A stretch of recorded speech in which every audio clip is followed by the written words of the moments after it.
Apakah kamu pikir kecerdasan buatan hanya soal kemudahan dan inovasi?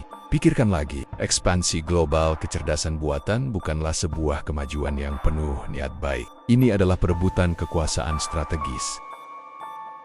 Bergabunglah bersama kami untuk mengungkap siapa sebenarnya dalang di balik revolusi teknologi ini, dan menguak entitas, serta para pemegang kekuasaan yang paling diuntungkan dari dunia yang dikendalikan oleh AI. Masa depanmu bergantung pada seberapa jauh kamu memahami kenyataan ini.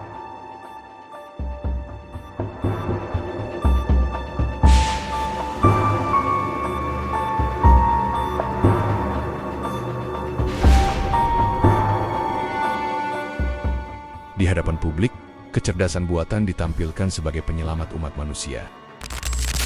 Media arus utama dan raksasa teknologi berlomba-lomba membingkai AI sebagai simbol kemajuan tanpa celah, sebuah kekuatan netral yang hadir untuk mempermudah hidup, meningkatkan efisiensi, dan membawa dunia menuju masa depan yang lebih cerah.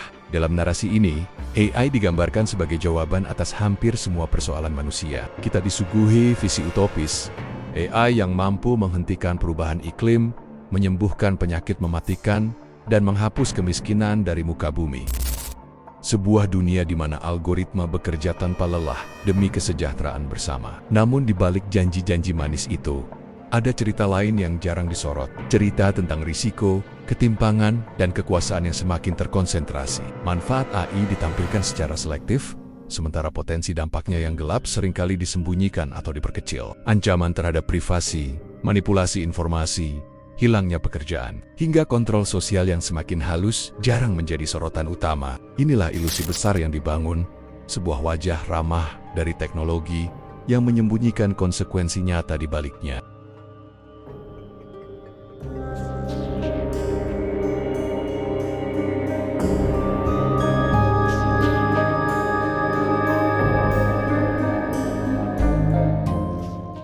Di balik layar gemerlap inovasi teknologi, sebuah konsolidasi besar sedang berlangsung. Pengembangan dan penguasaan model AI fundamental kini terkonsentrasi di tangan segelintir korporasi raksasa. Perusahaan-perusahaan teknologi besar tidak hanya menguasai perangkat lunak, tetapi juga infrastruktur inti, pusat data, chip, dan jaringan komputasi yang menjadi tulang punggung kecerdasan buatan modern.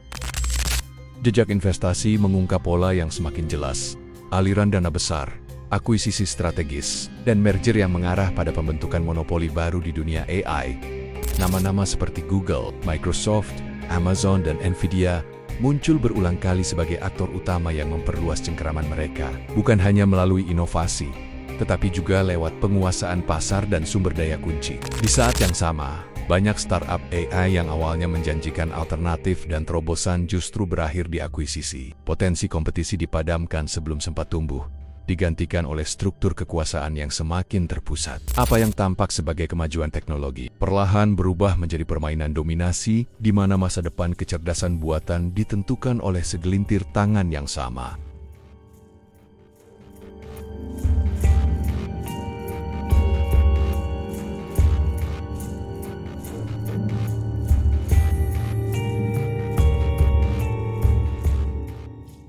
Di tingkat global, kecerdasan buatan bukan lagi sekedar alat inovasi, ia telah menjadi senjata strategis. Negara-negara besar memanfaatkan AI untuk memperkuat sistem pengawasan, pertahanan militer, dan dominasi ekonomi. Dari pemantauan massal hingga analisis intelijen real-time, AI digunakan untuk memperluas kontrol negara atas warganya sekaligus mempertebal pengaruhnya di panggung dunia. Perlombaan senjata AI pun tak terelakkan. Kekuatan-kekuatan global saling berpacu mengembangkan teknologi paling canggih, bukan demi kolaborasi, melainkan keunggulan.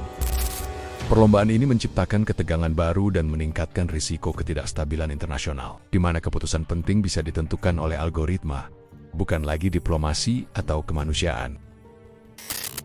Lebih mengkhawatirkan lagi, batas antara penggunaan sipil dan militer semakin kabur. Program AI yang diklaim untuk kepentingan publik kerap memiliki potensi ganda sebagai alat perang atau kontrol sosial. Inisiatif AI yang disponsori negara berkembang pesat di balik retorika keamanan nasional. Sementara dunia perlahan memasuki era baru di mana baris kode bisa menjadi kekuatan paling mematikan.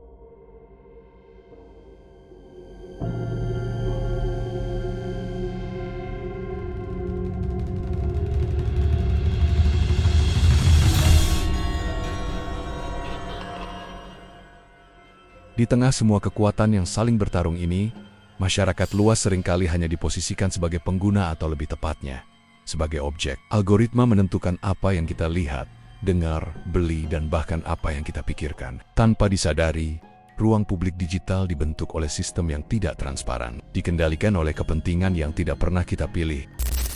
Kebebasan yang kita rasakan di dunia digital seringkali hanyalah ilusi. Di balik setiap rekomendasi, iklan, dan notifikasi, terdapat logika yang dirancang untuk memengaruhi perilaku. Perlahan namun pasti, keputusan manusia digeser oleh prediksi mesin. Kita tidak lagi sekadar menggunakan teknologi, kita sedang dibentuk olehnya.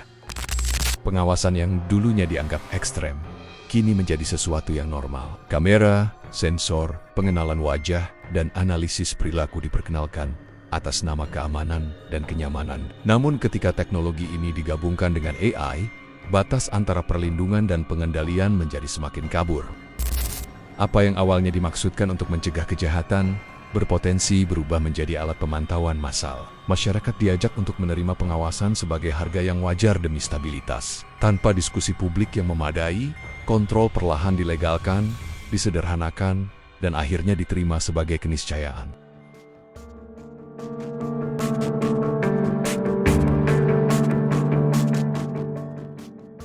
Masa depan yang diprogram, pilihan atau paksaan. Pertanyaan terbesar yang kini harus dihadapi bukan lagi tentang seberapa canggih AI akan berkembang, melainkan tentang siapa yang menulis arah perkembangannya. Ketika masa depan diprogram oleh segelintir pihak, apakah manusia masih memiliki ruang untuk memilih tanpa keterlibatan publik, regulasi yang adil, dan kesadaran kolektif? Kecerdasan buatan berisiko menciptakan dunia yang efisien, namun dingin, teratur namun tidak manusiawi.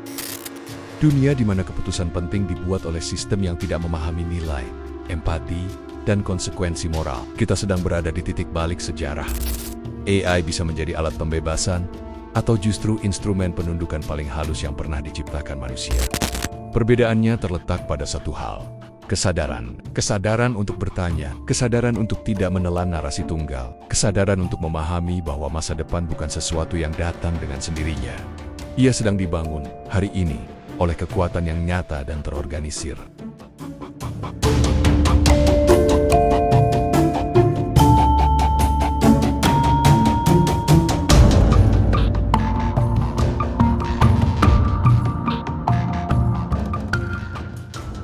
Di era kecerdasan buatan, kekuatan sejati tidak lagi hanya terletak pada teknologi, melainkan pada data. Data adalah emas baru, dan mereka yang menguasainya memegang kendali atas masa depan.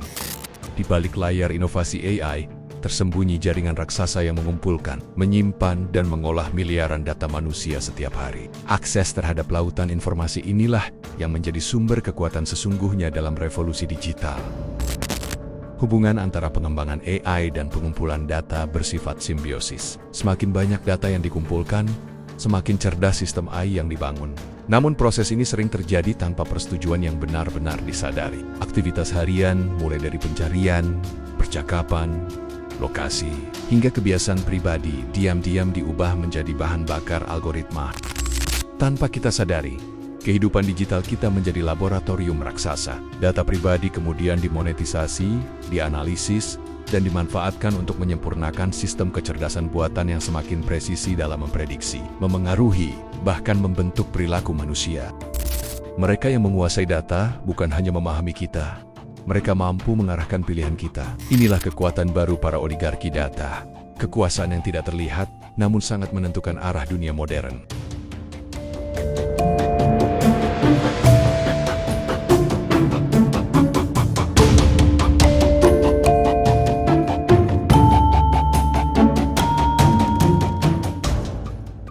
Di balik layar kemajuan kecerdasan buatan, terdapat segelintir individu dan organisasi yang jarang tersorot publik, namun memiliki pengaruh luar biasa besar. Mereka bukan sekadar inovator teknologi, melainkan arsitek kebijakan, penentu arah, dan penjaga gerbang masa depan digital. Di titik inilah kekuasaan tidak lagi terlihat dalam bentuk jabatan publik, melainkan dalam keputusan strategis yang diambil di ruang-ruang tertutup.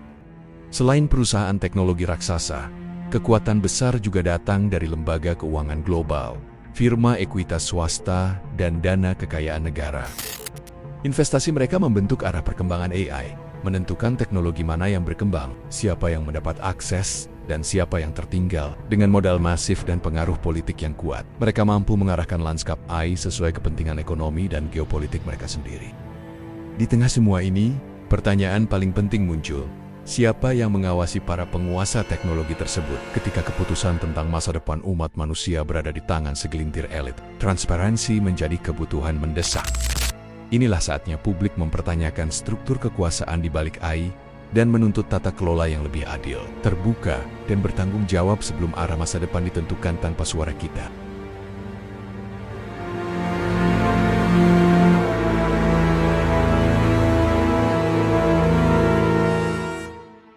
Di balik kilau inovasi dan janji masa depan yang lebih cerdas, kecerdasan buatan menyimpan realitas yang jauh lebih kompleks. Apa yang selama ini dipresentasikan sebagai kemajuan tanpa batas, ternyata dibangun di atas struktur kekuasaan yang terkonsentrasi di tangan korporasi raksasa, elit finansial, dan negara-negara berkepentingan. Dari ilusi kebaikan publik, konsolidasi, korporasi, dominasi data hingga persaingan geopolitik, satu benang merah menjadi jelas. AI bukan sekadar alat, melainkan instrumen kekuasaan. Namun, kesadaran adalah langkah pertama menuju perubahan. Dengan memahami siapa yang mengendalikan teknologi, bagaimana keputusan dibuat, dan siapa yang paling diuntungkan, masyarakat dapat mulai mempertanyakan arah yang sedang ditempuh. Masa depan tidak seharusnya ditentukan secara diam-diam di balik layar algoritma dan kepentingan elit. Kini, pertanyaannya bukan lagi apakah AI akan membentuk dunia kita, melainkan siapa yang mengendalikannya, dan untuk kepentingan siapa. Masa depan masih bisa diarahkan, selama kita berani membuka mata, bersuara, dan menuntut transparansi sebelum semuanya terlambat.